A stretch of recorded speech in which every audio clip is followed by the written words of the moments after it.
our two experts.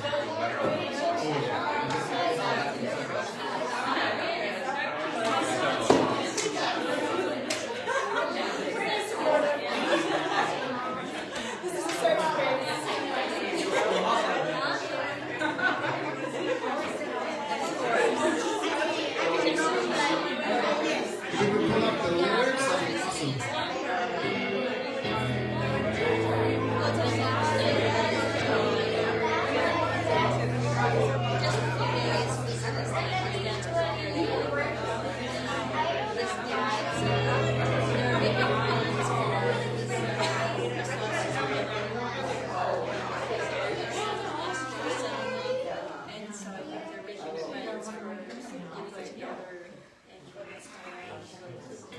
We're gonna sing "Give Me Faith."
Psalm 117. Hallelujah Adonai Kogoyim. Praise the Lord, all nations. Shabakuhu Kol Ha'amin. Praise him, all the peoples. Ki Gavad Aleinu Chasto. For great is his loving kindness to us. Ve'emet Adonai le'olam. And his faithfulness is everlasting. Hallelujah. Hallelujah. What a great day to be with you today. If you're sort of new here, if you haven't been here for a while, or if you're here all the time, Tri-Cities Christian Church welcome you. Wherever you come from, whoever you are in the world, put all of those aside today and come as who you really are. A mortal. From the elements of the earth, God formed you by his loving hand and gave you the breath of life. So, come as who you really are to meet the King and the Master of the universe. Blessed be his name. But God is above the highest heavens, and I'm here and walking the earth. God is majestic. God is holy. I'm just a mere mortal. I am from dust, and to dust I shall return. How can I, a dust, stand before the Almighty? Unless the Lord builds the house, those who build it labor in vain. Unless the Lord guards the city, the guard keeps watch in vain. Unless the Lord has given us his breath of life today, who dares to say he would wake up this morning? We have done nothing to deserve life, and yet here we are among the living.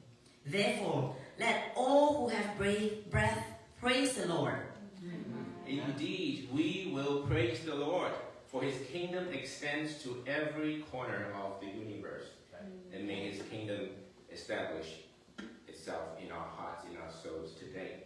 So let us open our hearts to his teaching. Let us open ourselves and humble ourselves as creations before our Creator.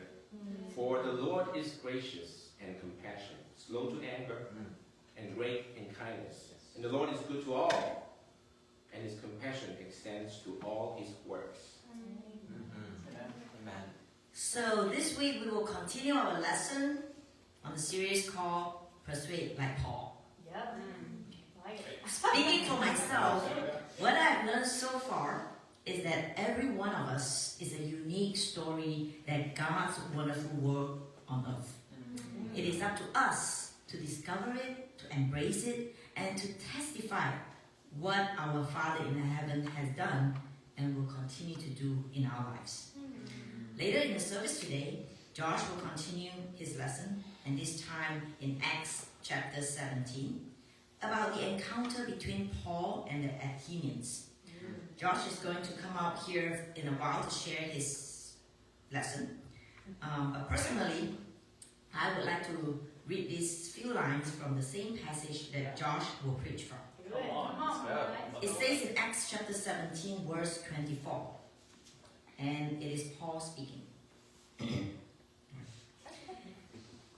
The God who made the world and everything in it, he who is Lord of heaven and earth, does not live in shrines made by human hands, nor is he served by human hands as though he needed anything, since he himself gives to all mortals life and breath and all things.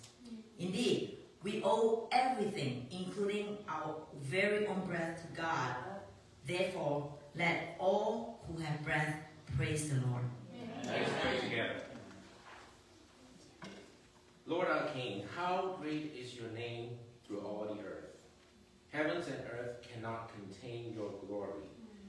When I look at the work of your fingers, the endless galaxies that obey the set paths you have established for them, what are we, humankind, that you are mindful of us?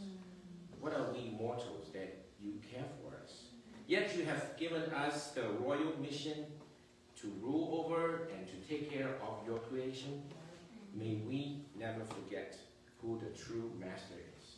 You alone, Lord, is the King.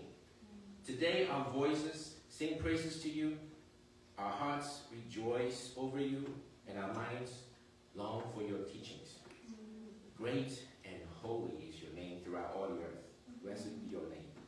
And may our prayer be accepted as a pleasing offering to you. In the name of Jesus. Amen. Amen. Great job. Oh, and right now we're going to have a weekly Bible project video. Yay!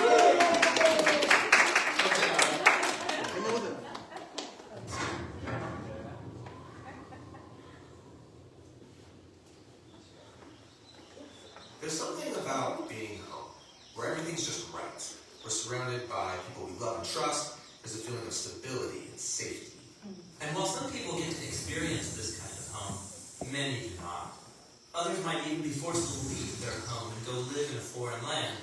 We call this going into exile. Yeah, in exile, everything is disoriented. You're in the unknown. And in the story of the Bible, this is where the ancient Israelites found themselves, conquered by Babylon, living in exile, far from their homeland. And so they had asked themselves, how did we end up here? And is there any hope for those of us? And the whole story of the Bible is designed to address those very questions. The whole story? Really? Yeah, go back to the first pages of the Bible.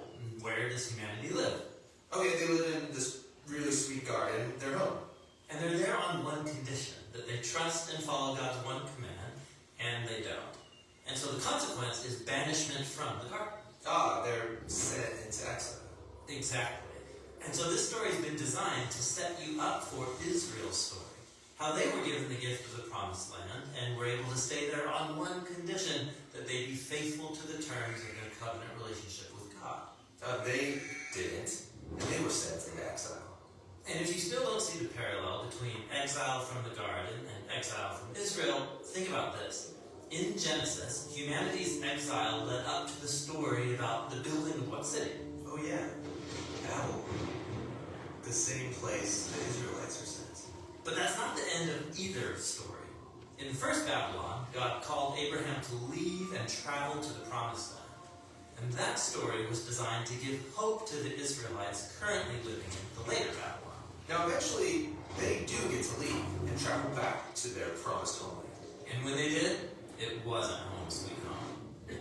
Oppressive empires were still ruling over them, and the people kept acting in the same corrupt ways as their ancestors. And so the biblical prophets said that exile wasn't actually over. How could they think they were still in exile when they're at home? Yeah, this is really important. In the Hebrew scriptures, Israel's Babylonian exile became an image of something more universal. It's that feeling of alienation and longing for something more, no matter where you live. Yeah, I can relate to this. I have a great home, but it's situated in a world scarred with pain and broken relationships, death, tragedy, done by others, but also done by me. And so in the Bible, exile is the human condition. We all keep repeating this pattern of human corruption leading to a Babylon that we can't escape. And it doesn't matter where you live, we are all longing for a better home. Now Israel's scriptures held out hope that one day God would send a king who would rescue the world from all of the Babylons he created. And after many generations pass, we meet this Israelite named Jesus of Nazareth. He wandered about with no home, announcing the great restoration, that reality of home that Israel and all humanity has been looking for. Yeah, Jesus really cared about people who didn't have homes. He welcomed in the stranger. He said God's love is shown when you invite in the outcast and throw parties for people who don't have a place to belong. Jesus also claimed that Israel and all humanity had lost its way, that our self-centeredness drives us to create false homes based on status and power, and these inevitably exclude others. We live in an exile of our own making. But Jesus said the true way home is one of weakness, of service, and of forgiveness. And then Jesus went into exile alongside us to show us the true way home. Which is, Well, Jesus said He is the way. His life and self-giving love proved more powerful than humanity's failure. He opened up a pathway to our real home. And as Jesus' followers committed themselves to Him, they discovered this new way of being human. They believed that the real return from exile had begun. And so they would call themselves sojourners or wanderers. oh right, they would say things like, the world isn't our home, and we're citizens of heaven. And so Jesus' followers remain exiles as they wait for that day when Jesus returns to transform this world into a true home.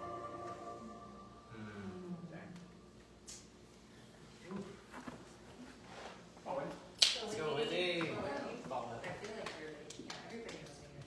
Thank you so much. I have the awesome privilege of being able to do a contribution or talk about contribution today. I'll start with the scripture. it's each of you, it's 1 Peter 4:10. Each of you should use whatever gift you have received to serve others as faithful stewards of God's grace in various forms. I was just thinking about just a little experience that happened yesterday. We were at the arcade and we had a bunch of tokens, right? So my cousin came by and he only stopped by for like 20 minutes, bought some tokens, had a handful. And I was like, he gave them to me because he's like, hey, I don't need these. And I was like, okay, thanks. And I was like, I don't really want to use these. So I gave them to Wyatt because Wyatt was playing. And then later, Allie finally convinced me, hey, you should play with me. But then I didn't have any tokens. And then I look and Wyatt's like, hey, here's some tokens. They were never mine to start with, so he just dumps them in my cup. Oh, snap. Yeah. So then I was just thinking immediately, I was like, steward, a good steward of those tokens. So that just brings me back to, again, each of you should use whatever gift you have received to serve others as faithful stewards of God's grace in various forms. And I was just thinking about grace. Like, are we faithful stewards of God's grace? And how can we do that? That can be monetarily, that can be gifts, but I say all these things just with the heart of contribution in general. So with that, I'm going to pray. Dear Father God, thank you so much for all that you give us. Thank you for the breath that you give us to live. The souls, our beings, ourselves, Lord. I thank you so much for what you have given to us. I pray that you give us the ability to be awesome stewards of your grace and your heart here on earth, to recognize that we don't have to fear anything, that you give us everything that we need. You care for us more than a sparrow, yet they have plenty. Lord, I just pray that we can understand your amazing grace and be able to hand that out to everyone that is in our lives. I pray all these things in Jesus' name. Amen. And now, get to talk about announcements. Yes. All right. Yes, of course. So our first announcement is the Passover potluck, which is going to be Friday, April 15th. That's going to be at 6 p.m. The purpose of this is to kind of learn about some Jewish traditions and then learn more about our traditions as well, and then see how those connect and overlap. More details to come. Josh will be giving us more details in the next coming weeks. The minutes in the next coming minutes update. Then we also have the Elijah Family Homes, which is our Easter service event. That's going to be April 16th. We still need volunteers for that, and then Kathy is our main point of contact for that. Then again, Women's Retreat. Yeah. Okay, that's going to be in Newport, Washington. The weekend of April 22nd starts on Friday, goes through Sunday. And then Allie's our point of contact for that. Last thing, but not least, is Janice's Pantry. She is taking lots of goodies, anything canned goods, cleaning products, hygiene products, anything else needed. Fresh fruit is especially special. Anyways, that's it. Amen. Yeah.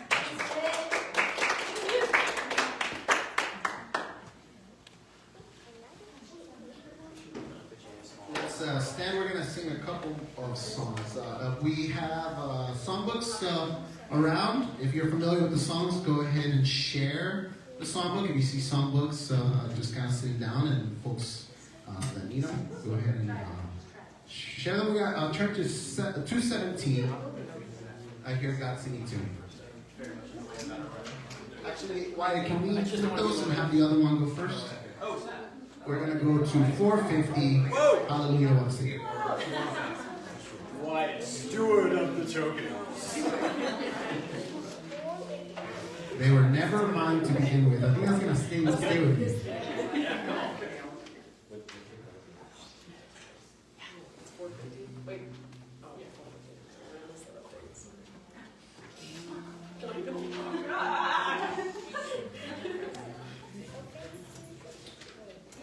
Man of sorrows, what a name for the Son of God who came.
2:17.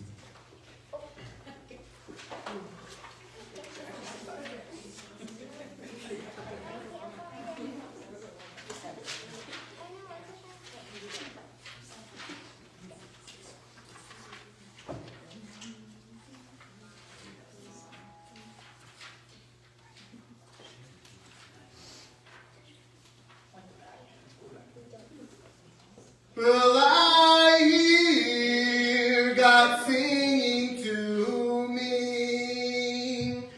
Every nation must be saved. Will I hear God singing to me? Every challenge must be brave. Oh, I feel my God spirit in me. Quench it not too much at stake. Well, I hear God singing to me. Hear God sing for Jesus' sake. Hear God sing for Jesus' sake. Well, I hear God singing to me. I hear God singing to me. I hear God singing to me. Well, I hear God singing to me. I hear God singing and rejoicing, and I love my Father's song. I hear God singing and He's saying, everyone should sing along.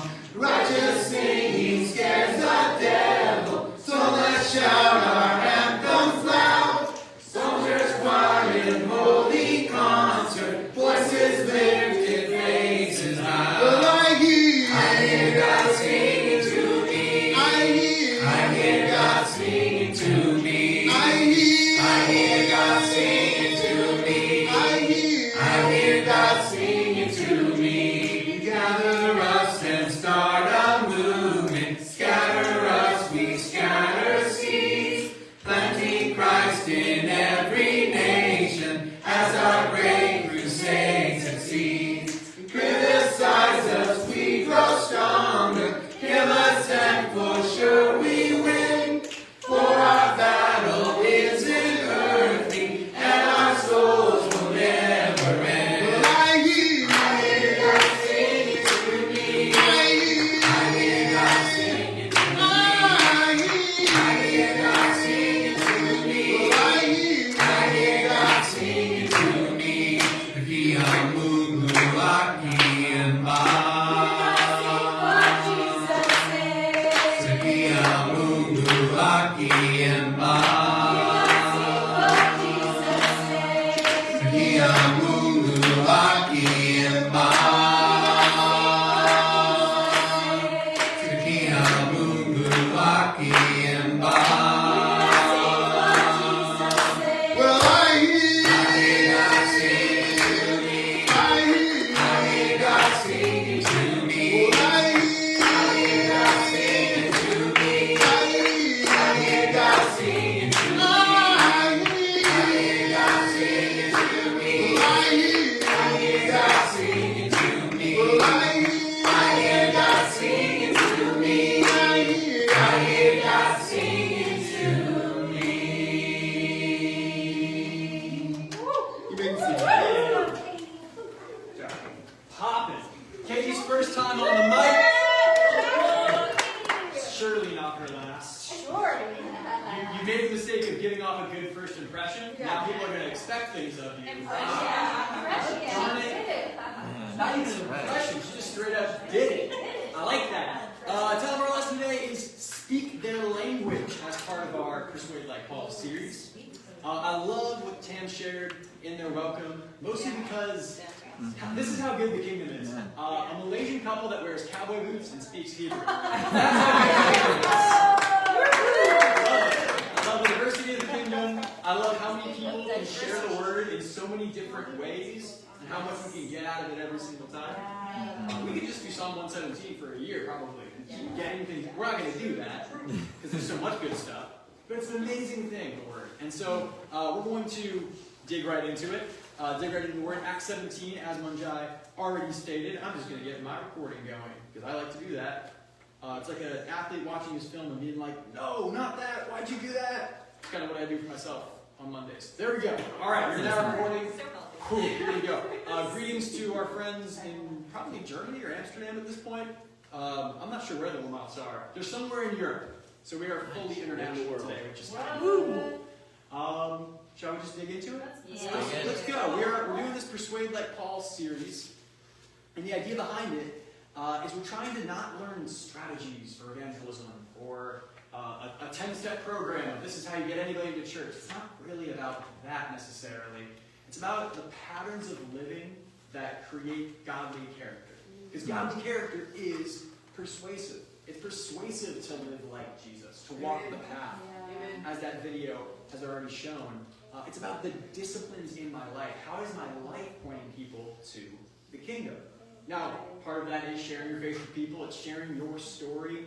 It's having a synagogue, as we talked about last week. But really, it's about what's going on in here, rather than all the outside stuff. Extra something. Not extra biblical. The outside, the outer things that we do, the actions. So, on the surface, extracurricular is pretty good. It's not the word I'm looking for, but extracurricular feels right. So some things that we've asked in the last few weeks. We've asked, okay, can I tell the story? Am I good at telling my story? Because here's the thing, you have a persuasive story because your story points to the cross. It's kind of like why we do our Bible Project videos. We show these every week. You might be like, man, always ends with Jesus. I wonder why. And that's kind of the point. We're trying to explain how, especially as a church, we're trying to see how the Bible is a series of stories that all point to the same place. Because it's all one story, and you're part of that story, and I'm part of that story. People are going to come here, they're going to be part of that story. It's pretty cool. This week we are talking about not necessarily places. That was last week. Now we're talking about people. So people's, places, things. Maybe we'll talk about things later, but last week is about synagogues. It's about having a go-to spot. Where can I go and freely share my story, share the truth, share the gospel? This is really about who am I speaking to and how am I speaking to them? We're going to ask questions like, am I curious? Am I interested? Am I others focused? Because honestly, the most persuasive thing about you in terms of how you share the gospel is the way you treat people. Are you interested in them? Are you just trying to sell them something? Or are you trying to learn about them? Are you curious about them as well? I'd say that's probably the biggest mistake I've made in my evangelism. I got cards, I got invites, I got phone numbers, whatever it is, and I'm like, I gotta sell you this event. I gotta get you there. That's not really sharing your faith. Sharing an event. I could also invite you to the movies or invite you to the arcade last night. These are just events. These are just things that we do. Am I inviting people into the story by being interested in them before I'm trying to sell them something? But this is about engaging people with our character rather than a list of a calendar, a set of scriptures, whatever it is. Am I engaging people on a character level? That question, is it about me or is it about them, is a very important question to ask as we think about persuading others. People are most persuaded by how you treat them, as we're going to see in Paul's life. Now, who did Paul reach out to? Who did Paul share the story with? Last week we talked about the places that Paul shared the story. This is a great list. I'm going to do one of these so I can actually look at it. Synagogue leaders, so the Jewish elites, so to speak. Sorcerers. That's a fun one. Prison guards, Roman officials, sailors. That's even on a boat, in a boat with the goat. Brothers and sisters. He shared the story with other Christians, which we're asked to and called to share our stories with one another. Businessmen, businesswomen, dealers in purple cloth. Which I wish I could put that on my resume. What did you do before this job? I was a dealer in purple cloths. Philosophers. We're going to talk about philosophers today. Soldiers, judges, kings, politicians. This is a short list of all the people that Paul felt compelled to share the story with. And as you go through the book of Acts, as you look at Paul, specifically Paul's life, and Peter as well, and all these men and women who are sharing the gospel, you can see how they tweak the story and tweak their stories to fit the needs, to fit the audience that they have. We've already seen several times in Acts that not everyone was very receptive to the gospel. Right. And so the question is, if people aren't receptive to me, how am I going to get the gospel to them? But then, can I engage with them in such a way that even if they're not super receptive, they're at least going to hear me out? This is what Paul is doing. He's going, okay, politicians, how do I talk to a politician? How do I talk to a king like Agrippa? How do I talk to a lawyer? How do I talk to a Roman? How do I talk to people who have nothing in common with me? Right. How do I meet them where they're at? Right. How do I speak their language? So even if they don't agree with me, they'll at least have heard the good news. Yeah. Paul is unbiased in his, he is nearly reckless in his sharing of the gospel. He will talk to anybody. It doesn't matter if they like him or not. It doesn't matter if they will beat him up or not. If they have the power to kill him or not. He's like, great, let's do it. He tells King Agrippa at one point, I want you to be just like me, except for the chains. Like, King Agrippa had just called him crazy. He said, Paul, your great learning has made you insane. He goes, I'm insane? I wish you were insane. You can't handle the truth. It's a cool courtroom scene. This is Paul's attitude in 1 Corinthians 9. It says, to the Jews, I became like a Jew to win the Jews. He was Jewish, so that's probably a pretty easy one.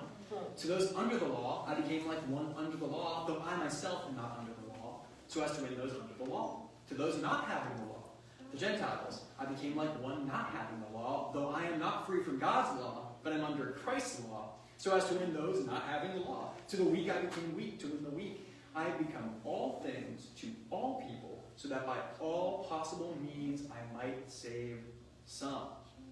By any means necessary. I don't care how I look. I don't care what I have to lose. I don't care if my rights get forfeited. As long as you hear the good news, I'm happy. That's a mentality. That is not, I can't make a list. I can't give you a weekly challenge to think like this. This is something you got or you don't got. And if you don't got, I encourage you to keep reading this passage until you got it. I encourage you to start talking to God, start listening to the Spirit until you got this. Come on, Josh. I am average at this, as we're going to see later in a few different stories. I'm okay at this. I like meeting new people. I grew up in D.C., which is a privilege. Now, at the time, I didn't like it too much, but I got to meet all kinds of people. I went to a high school that was extremely diverse, economically, racially, background, parenting situation. Every possible person was in my high school. And for the most part, I was mostly afraid of people, I think.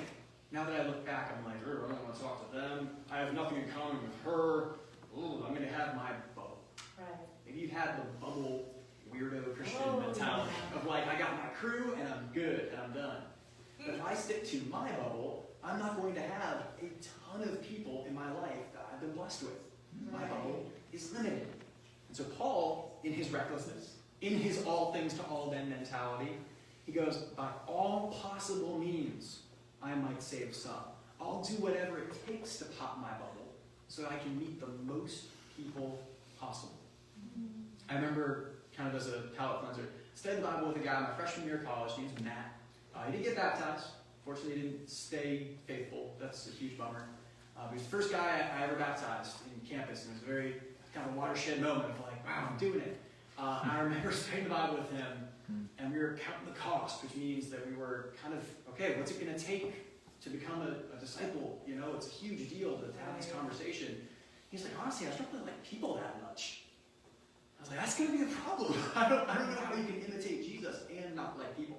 Right. It just doesn't work. You can't have it both ways. Oh my gosh. Jesus is obsessed with people. Right. He can't get enough of them. He becomes a person. He's so obsessed with people. And so the idea that I don't like people, I'm afraid of people, I don't understand people, well, I can't possibly influence them. I can't possibly persuade them if I don't like them. Right. If I'm not interested in them. If I'm not curious about Oh people. my gosh. So this is a radical others-focusedness, a radical curiosity that I hope we can imitate in Jesus' life and in Paul's life. Acts 17, I'm already thirsty. Let's go, Josh. Too fast. Spit's not getting enough. You don't want to hear this. Let's do it. Acts 17, verse 16. In Athens, we know that Paul has been having a time as of last week. He's been in Thessalonica. He's been in Berea. He's been going synagogue to synagogue. And in verse 16, while Paul was waiting for them in Athens, he was greatly distressed to see that the city was full of idols. So he reasoned in the synagogue with the Jews and the God-fearing Greeks, as well as in the marketplace, day by day with those who happened to be there. A group of Epicurean and Stoic philosophers began to dispute with him. Some of them asked, what is this babbler trying to say? Others remarked, he seems to be advocating foreign gods. They said this because Paul was preaching the good news about Jesus and the resurrection. Moving forward, verse 19. Then they took him and brought him to a meeting of the Areopagus, where they said to him, may we know what this new teaching is that you are presenting. You are bringing some strange ideas to our ears, and we want to know what they mean. All the Athenians and the foreigners who live there, and the foreigners who lived there spent their time doing nothing but talking about and listening to the latest ideas. We'll stop there because we have a lot of terms to define, unfortunately. I'm trying to get better at not being like the Greek word guy. I like Greek words. I think they're neat. I like learning things. I'm a nerd. But sometimes we go like, oh, Areopagus, here's all this stuff, and here's the spelling, and it just doesn't matter that much. In this case, though, the Greek words, he's in Greece. So it kind of matters. So bear with me here. A couple things to define. Athens is the first one. Athens is Mecca, which is a word used to describe everything but Mecca these days. It is the center of everything in the Greek world. And so this is a Roman city at this point because it's under Roman occupation. But Athens had not lost its Greek and Athenian-ness. Athens is a place where philosophers and politicians and the power players live in Athens. It's a business center. It's a religious center. And so if you want to be where the action is, you go to Athens. Last week we talked Little Mermaid, right? I want to go where the people are. Athens is where the people are. Yeah. All kinds of people. This is like one of the most diverse, one of the most happening cities of the time. And it's not even as good as it used to be, but it's still the spot. The Areopagus. I've actually been to Athens. I didn't get to go to the Areopagus, but I got to see it from a distance. It's just a big hill. Yeah, it's just a big rock. The Areopagus is kind of where, think about like, do you ever see in movies all the like high-end politicians and policymakers all go to the same barber? Anybody know the cultural touchstone I'm trying to touch here? I don't know if we're getting there. Or like all the power players in the city eat at the same restaurant because that's where the deals get made. Okay. Now we're getting there. That's the Areopagus. No official city policies were ever made at the Areopagus, but this is where the decisions got made. And so if you are a lawyer, if you are a politician, if you are a philosopher or a religious higher up, you go to the Areopagus, and that's where the power players are. And so when Paul starts speaking, they go, we got to get him in front of the important people of the city, so to speak. What would happen is somebody would get up and literally it's kind of this big hill. It's a huge kind of market area, huge area. And one guy would stand up on a big rock, because that's how they did things back then, and he'd just start talking in a loud voice. And if what he had to say was interesting and good, people would stop talking. They would listen to him. If what he had to say was not that interesting or good, everyone else would kind of just go back about their business. It's like when you're preaching, people start checking their phones, and you're like, this is not going the way I wanted it to go. The Areopagus is where the good things happened. And so the fact that they decided to bring him to the Areopagus is a big deal. Yeah, that's awesome. It means that what Paul is saying is clearly hitting some sort of notes for these people. Who are these people? The Epicureans and the Stoics. And I promise we'll be done with definitions soon. This is good, Josh. This is useful stuff, though. You're going to see some parallels, for sure, in our world.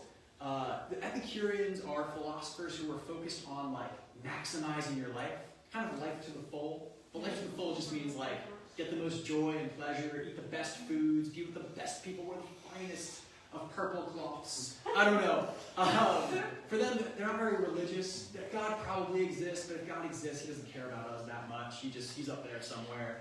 All that really matters is that I live the best life possible. And so I gotta be virtuous, I gotta be a good person.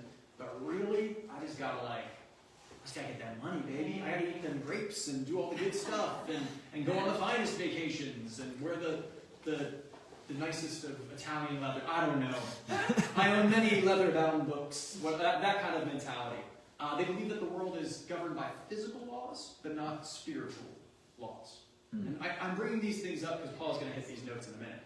The Stoics, maybe you know a Stoic, because Stoics are still kind of popular today. Or people always say that they're Stoic, but they don't actually know what that means. The Stoics believe that God is everywhere.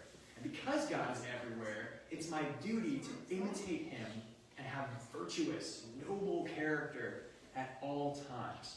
The way that I honor God is by being stoic, by being unemotional, by not being like pulled and pushed by the waves of emotion and passion. No, I'm reasonable, I'm logical, I'm stoic. It's very like I read Civil War books and I drink rye. That's a stoic. Virtuous still, people who want to live good lives and be known as good men and women. But the Stoics are very stoic. I don't know. They're very reserved. And I bring these things up because Paul starts speaking their language. He starts saying things in the following speech that would appeal to an Epicurean or a Stoic. And that brings up some really good questions about Paul and the things that he knew. But I hope that you can see some 2022 and what's going on. Yeah. We don't have an Areopagus. We have YouTube. That's basically our Areopagus at this point. And if you're saying some good and interesting things or making a very funny prank video, the views go up, the comments go up, the likes go up.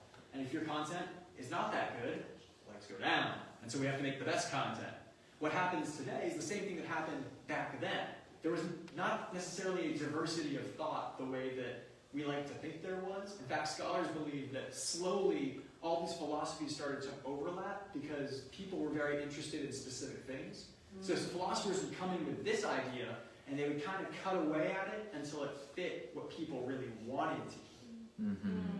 And so Paul comes in, and he's not in the content making business, he's in the truth business. Yeah, And so he starts speaking the truth, but he speaks it in a way that they will understand.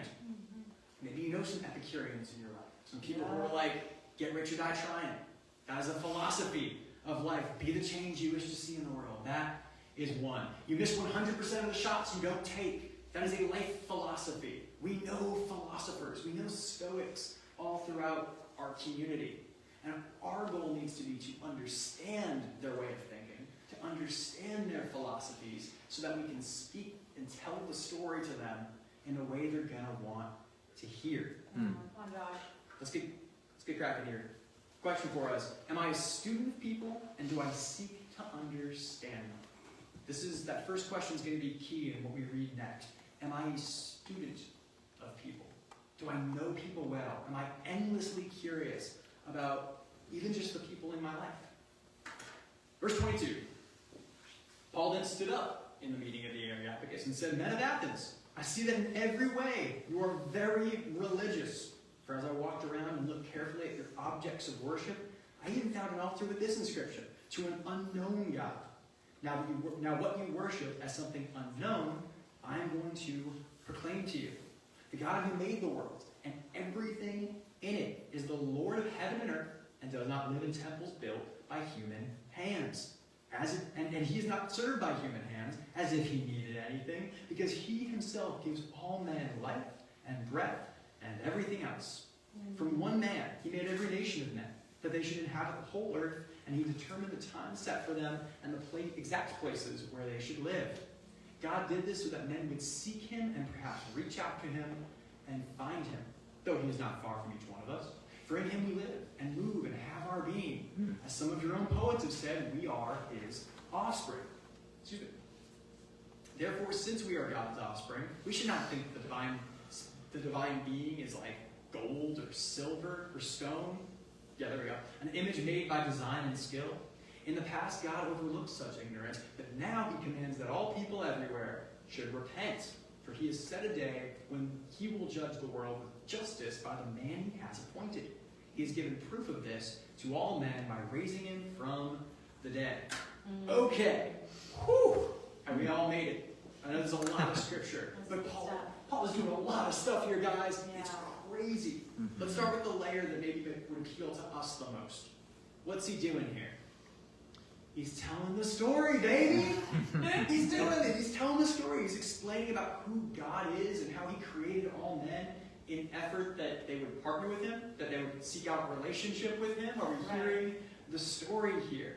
I love that he starts with praise in verse 22. Men of Athens, I see that in every way you are very religious. Right. Is that a compliment? Maybe, maybe not. And there's some people that I go, yeah, he's super religious, and it's not so much of a compliment. Yeah. That he starts off by going, I'm not your enemy. I'm here to present something to you so that we can share in something. Right. You're religious, you're seeking something. I'd love to share it with you. He's telling the story. He's not negating people. He's not agreeing with every single thing that is going on at the Areopagus, but he's elevating their beliefs. And where that starts is by speaking their language. You guys are going to love this. I hope. I think it's really cool. Yeah. We're going to read 22 through 31 again. I'm going to stop in some key places, and you're going to be like, what? He's doing that. That's cool. All right. Paul then stood up in the meeting of the Areopagus, said, people of Athens, I see that in every way you are very religious. Starts with praise. I like to do this as well. If I'm studying the Bible with someone, I like to start by agreeing on as many things as possible. Right. Someone goes, I'm not interested, I'm Catholic. I go, so you love Jesus? Yeah. Great. We have plenty to talk about. Well, I'm not religious at all. I believe in science. Great. Can I show you Genesis 1? Because I have a lot of questions for a science person about this. What can I agree with you on? Where can we, start making connections? For as I walked around and looked carefully at your objects of worship, I even found an altar with this inscription: to an unknown God. Now what you worship is something unknown. I'm going to proclaim to you, the God who made the world. We'll stop there for a second. What do the Epicureans and the Stoics believe? Well, they believe that God made the world. And that God is actually everywhere. God made the world and everything in it. They go, great, we know this. We know about this. We know about a God who made the world. Great. He's the Lord of heaven and earth, and does not live in temples built by human hands. He's quoting Seneca. Do you guys know who Seneca is? He's like the Stoic. He's like the dude. And so this is AD, probably like 45 to 50, maybe 55, 60. I'm not quite sure.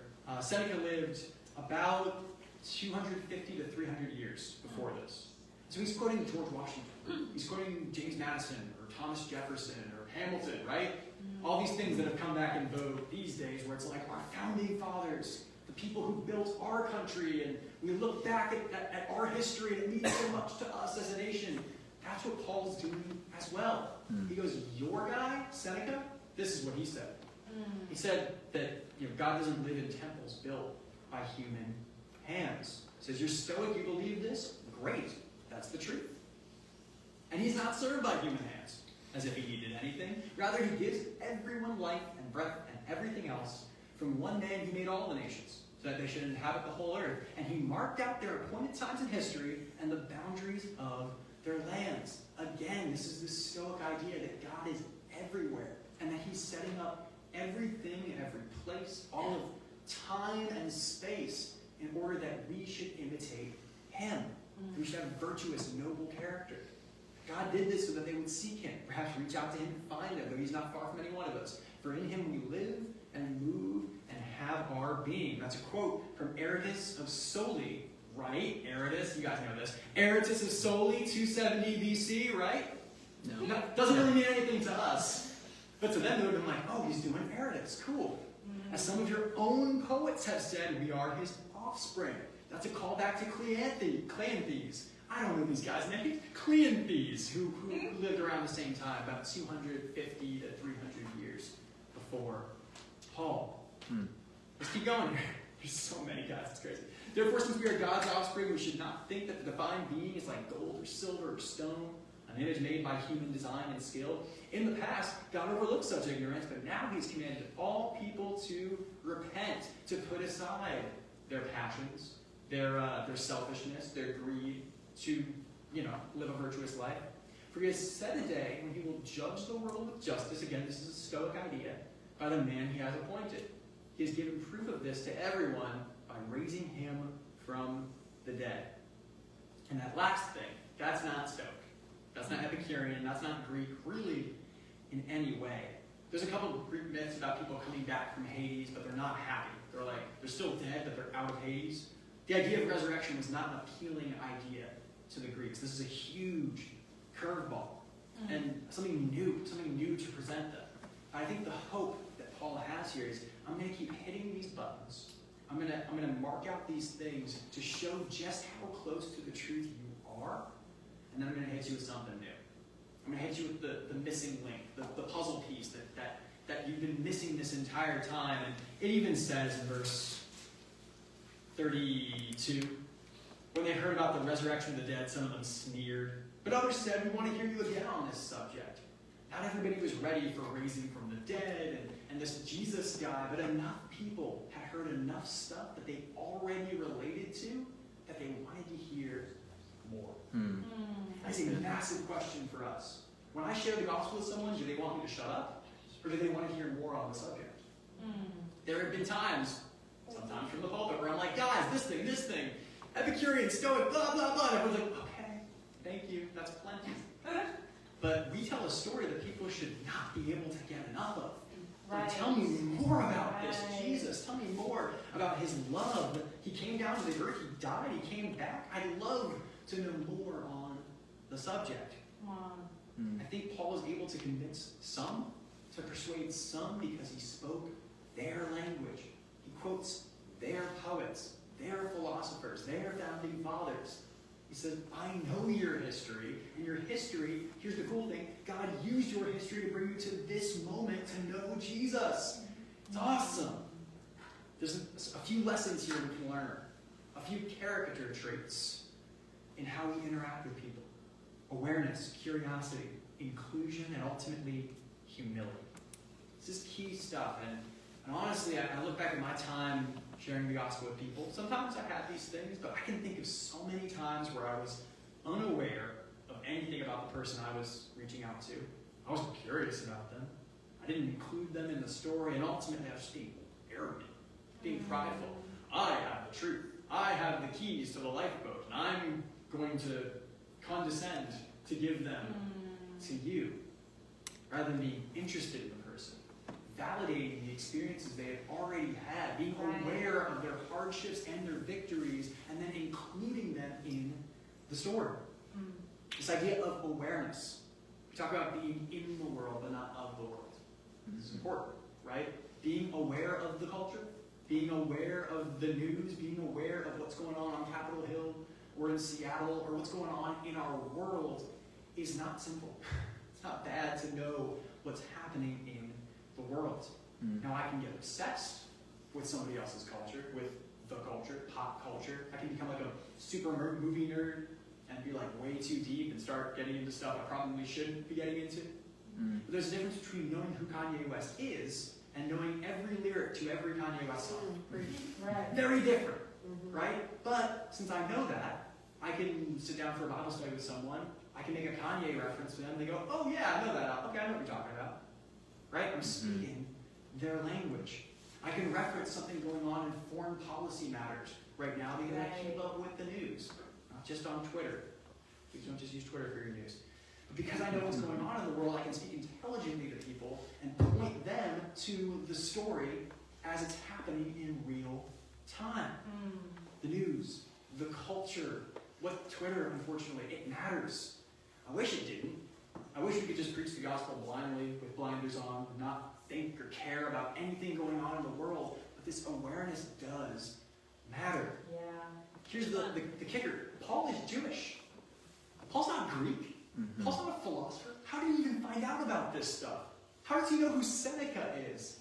It's not like they had YouTube back then. So Paul was so intensely curious about the Athenians, so intensely curious about other ways of thinking, that he learned their ways, their words, their customs, their heroes, and went, I'm going to speak your language. I'm not going to make you speak mine. I'm going to learn yours. Sometimes literally, which is a crazy thing as well. Now, when we aren't aware, who do we become? We become these weirdo bubble Christians who are like, I only listen to, can't even think of Bethel music. I don't know. I couldn't think of a Christian artist off the top of my head. I only listen to J. Brian Craig's greatest hits. Awesome, wonderful music. It's good for our hearts to listen to worship music outside of worship. Amen. But do you at least know what's going on in the world? We think that if we shut out the world, we're going to become more pure, a better example for people. We'll live a more attractive life. The opposite is true. In fact, when we become these weirdo bubble Christians, no one wants anything to do with us because they don't want that life. They want a life that actually exists in their world. They want to know how to be a Christian in their family, in their context, not just in yours. Let's talk about curiosity. It is what killed the cat, but I think it's valuable for us as well. You cannot persuade people that you do not understand. That's all I got for that one. You cannot persuade people that you do not understand. You can bang your head against the wall. You can show them 50 scriptures over and over and over again, but if you don't care about them, if you're curious about who they are and where they come from and what they care about, you are not effectively sharing the gospel with them. Right. I get coffee with them every single morning, and I read them scriptures, and I'm trying to persuade. Have you asked them questions? Right. Have you been curious about the people in your life, your neighbors, your coworkers, your family, your softball team, whatever it is? Are you curious? Yeah. Think about being a team leader, which is unexperienced. It's not all experience. But and maybe Stephanie's going to be like, you're completely wrong about this, because she was in our team ministry for a while. My experience with teens, you can negate this if you want, was that the teenagers we spent time with felt so seen and valuable when we asked them questions. We asked them about their lives, what they cared about. If I sat down with the teen here at Chipotle and was like, here's everything you need to know. Here's the gospel. Listen up, take notes. Not great. Usually very ineffective. And I tried that for months on end of like, I just got to hit these kids with the Bible. Didn't really work. When I started asking questions, when I started showing teens that I cared about their lives, so he's like, what are we talking about? When I started showing kids that I cared about their lives, hey, tell me about this video game. Tell me about what you're reading, what you're learning in school. What kind of person do you want to become? Right. Do you remember Gabe? Great kid. Super interesting dude. He was the first kid I ever met who wanted to be a professional YouTuber. It blew my mind. This is like 4 years ago, 5 years ago. I was like, oh, what do you want to do when you grow up, man? He's like, be a YouTuber. What? What are you talking about? It was one question that brought up a million more questions. How do you be a YouTuber? Do you make money from that? What are you going to talk about? You make a lot of money, apparently, as I found out later. Curiosity is persuasive. Yes. Inclusion is persuasive as well. Because now you know this person's story. You know who they are, you know where they come from. And if you are a student of the text, a Talmudim, somebody who knows the word well, who can tell the story, you're probably going to notice elements of the story in their story. So they're telling you about experience in church camp 50 years ago, and they're like, I prayed this prayer, I became a Christian. You're like, okay, let's start there. You eagerly sought after God. Interesting. He puts you in a position to know Him better. Now, do I believe that you can just pray a prayer and be saved? I don't. I think in Scripture you can prove that pretty quickly. But do I invalidate this person's experiences, or do I include him in the story so that he can learn a little bit more of the story? Okay, you grew up in a very religious household that was not always the most positive place. That was almost aggressive in how they use scriptures to force behaviors, whatever it is.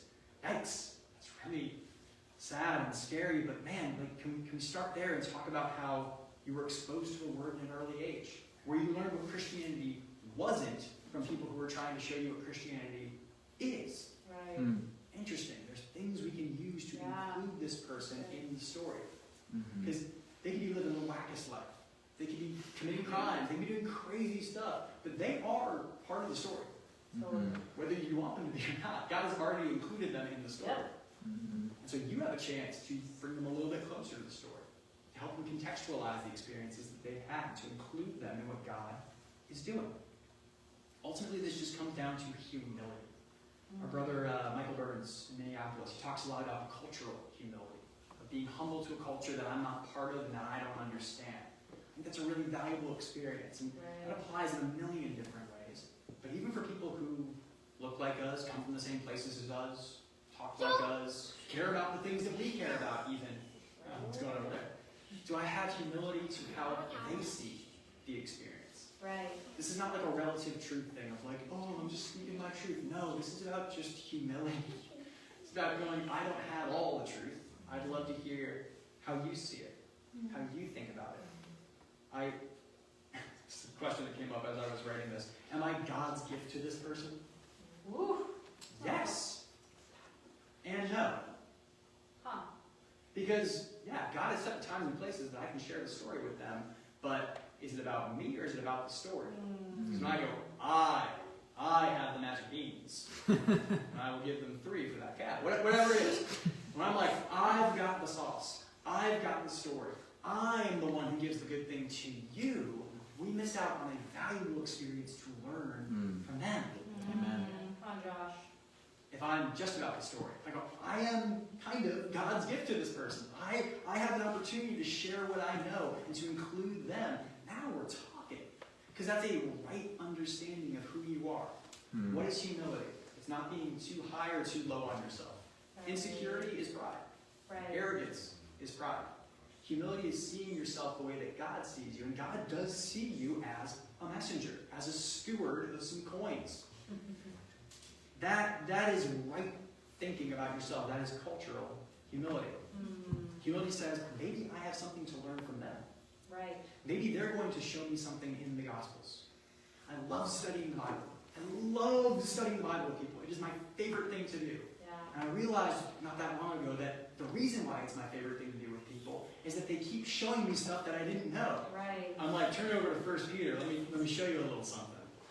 And then I ask a few questions. How did you read it? And they tell me something that I never noticed before. Yeah. They point out a word or a turn of phrase or a character that I never even thought of in the scriptures. And now I'm getting as much out of the experience as they are. Right. That is speaking their language. Yep. Let's wrap up here in verse 32. Let's go, Josh. Verse 32, when they heard about the resurrection of the dead, some of them sneered, but others said, we want to hear you again on this subject. At that, Paul left the council. A few men became followers of Paul and believed. Among them was Dionysius, a member of the Areopagus, and also a woman named Damaris, and a number of others. What is the result of cultural humility?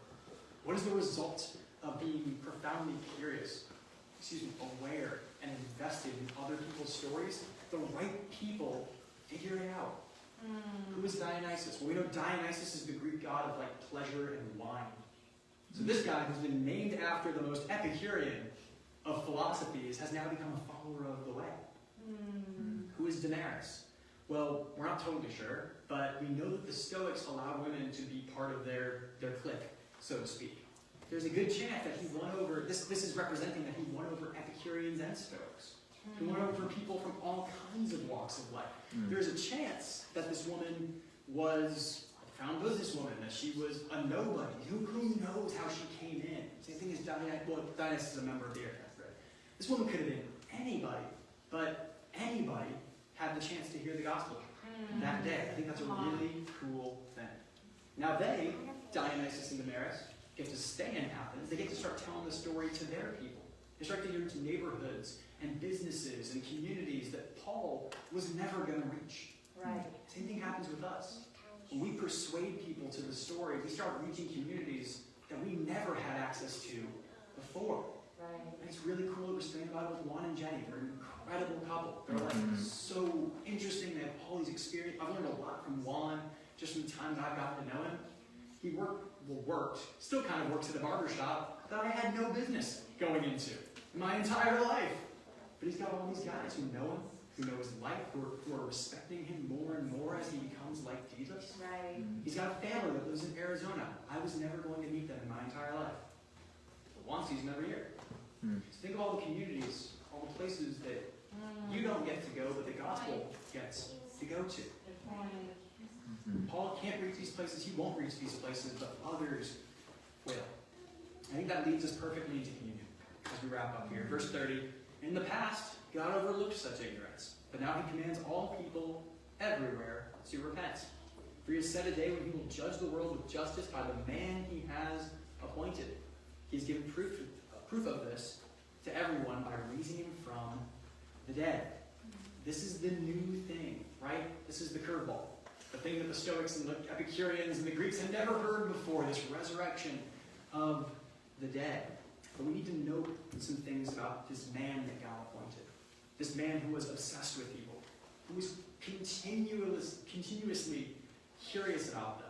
People that he created, he asked them questions constantly. You go through the Gospels, he's like, what are you doing? What do you want? Who are you? What can I do for you? What do you think about this? He's constantly asking questions. He's God in the flesh, but he's profoundly curious about people. So Paul imitates the same mentality, the same character, the same discipline of curiosity. God's love for people culminated in Jesus, his curiosity to go down to earth and be amongst the people that he created, and ultimately culminates on the cross, the ultimate act of investment in people, the ultimate act of curiosity to go, I'm going to submit myself to God's will so that others can be curious, so that others get to know the story. When I ask these questions, when I'm curious about other people, am I sacrificing myself on the cross? No. But it's a way of imitating Jesus' sacrifice. To remove myself from the equation so that others can know God. A God who set the times and the places just for that. We're going to do what we usually do. We're going to do a bread and then a cup. And we'll do some communing together, which I'm excited about as well. I'm going to pray for the bread, and we'll have some time to meditate. Father, thank you so much for your Son, for the death that he died. God, focused right now on his sacrifice. The sacrifice to be God, but also come into the world as a man. God, to submit himself to your will, to your way of doing things, to be profoundly curious about the people that you surrounded him with. God, thank you for his curiosity. Thank you for his deep and abiding love of people that led him to the cross. God, thank you for his sacrifice that allows us to know the story. God, we've been reached out to through people by you. It's only because of the cross, only because your Son was willing to submit himself to you. God, I do pray for this time as we take the bread, God, which represents a broken body. God, I just pray profoundly right now that we can have that same heart of submission and that same heart of curiosity. God, that we can love people the way that your Son did. God, willing to sacrifice any and everything about ourselves for their growth and their connection to you. God, thank you for this bread. Thank you for this time to worship together. We love you. Pray all these things in your Son's name. Amen.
Includes some time of meditation. I just have, technically it's 2 questions, but really it's just one. Just something to talk about for a little bit as we take the cup together. how did Jesus engage with people? It's really the main question. And maybe there's a gospel story of someone that he met, or a group of people that he met that really stands out to you. That, wow, Jesus was really aware, curious, humble, and including. And that interaction just stands out in your mind. That's the question. How did Jesus engage with people? And hopefully that leads to a conversation about how we should also engage with others. I'm going to pray for the cup, and then feel free to commune with whoever's writing. All right, let's pray. Father, thank you again for your son, for his death, but also for his life, God, that he lived a life worth imitating. Father, a life that we don't have to just look up at in amazement, we also get to participate in. God, I pray that we can be engaging, including, humble, aware, curious, just like your son was. God, I pray that we can imitate his life in all of our interactions, one another, but especially with those who still need to hear the story. God, thank you for this cup, God, which represents his life. I pray that we can live that same life as well. Love you. For all these things in your son's name. Amen. Amen.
Forgives an adulterous woman in front of a court of priests. It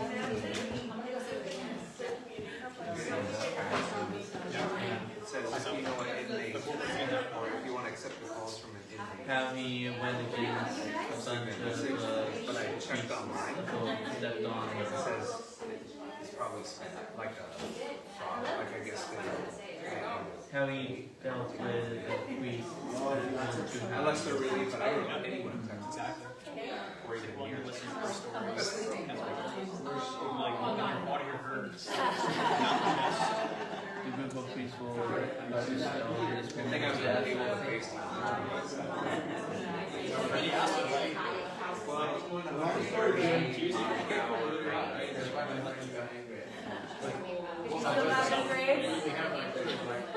Another one that comes up is when Jesus was asked to touch on the cross.